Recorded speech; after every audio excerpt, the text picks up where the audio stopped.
Expedition 33 sold 1 million copies, got 121,000 Steam players, and might have become the highest rated game ever by the users on Metacritic. Clair Obscur Expedition 33 is a turn-based RPG with real-time mechanics that was launched last Thursday for all major gaming platforms, excluding Nintendo Switch. The game happened to be released one day after the Oblivion remaster was shadow dropped, and because of that, there were speculations that Expedition would end up a little overshadowed.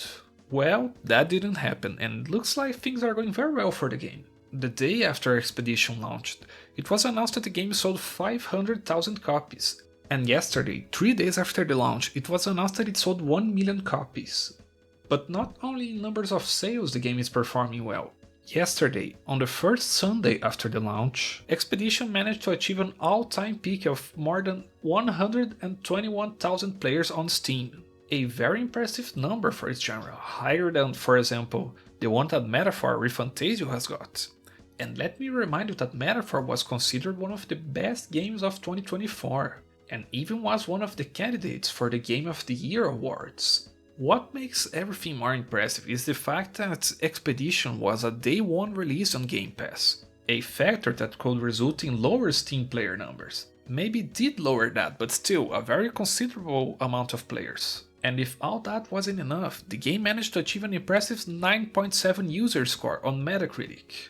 Just to be clear, I'm not talking about the Metascore, which takes the critic reviews into consideration. That one, right now, is 92. Not the highest ever, but a very considerable one. But that user score, I dare you to go to Metacritic and find another game with an equivalent or higher score. 9.7 is higher than Ocarina of Time, Baldur's Gate 3, The Witcher 3 Blood and Wine, and any other game that you can think of. Metacritic has a list for the games with the highest metascores, but a list for that with user score, it doesn't. If you do find a game with a user score of 9.7 or more, please mention the game's name in the comments. But anyway, it seems that things are going really well for Expedition. The Oblivion remaster didn't overshadow its launch. If it did, it was only partially, and Expedition still got a well-deserved recognition. Very impressive achievements for a AA game. But that's it for now, thank you for watching, consider subscribing to help the channel grow and get monetized.